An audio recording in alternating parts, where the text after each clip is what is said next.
Totoo pong mas magiging madali kung kasama ko sila. At alam ko yon nung nagdedesisyon pa lang ako. Alam kong mas magiging madali kung kasama ko sila at wala itong problema na ito kung ako'y tumakbo bilang vice-presidente.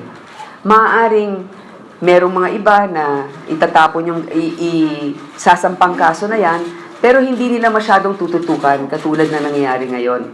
Tanggap ko naman yan Kasama yan sa hamon ng pagtakbo bilang Pangulo. Pero totoo po yun, nung ako po ay iniimbita na maging vice-presidente ng dalawang partido, hindi po issue ang aking citizenship or residency.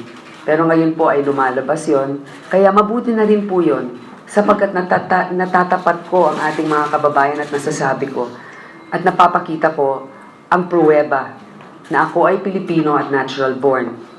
The string of disqualification cases were filed against me when I was still contemplating a run for the presidency by people whose motives were suspect at best. Una sa lahat, hindi ko ito pinagnasaan.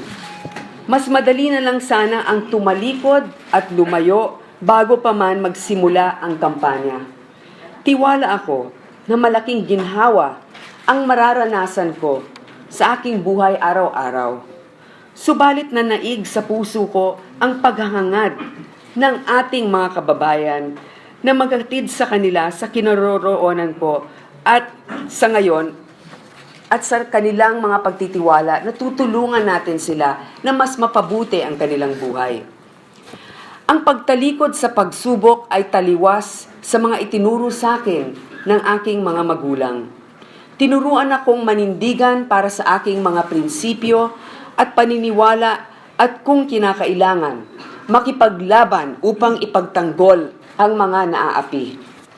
I fight for the rights of the marginalized and the foundlings. Ipinaglalaban ko ang mga kababayan nating nagluklok sa akin sa pwesto. Ipinaglalaban ko rin silang mga may kagustuhan na ako ay tumakbo bilang Pangulo sa susunod na taon para ipaglaban rin ang kanilang mga hinanaing. I fight for their right to choose their president.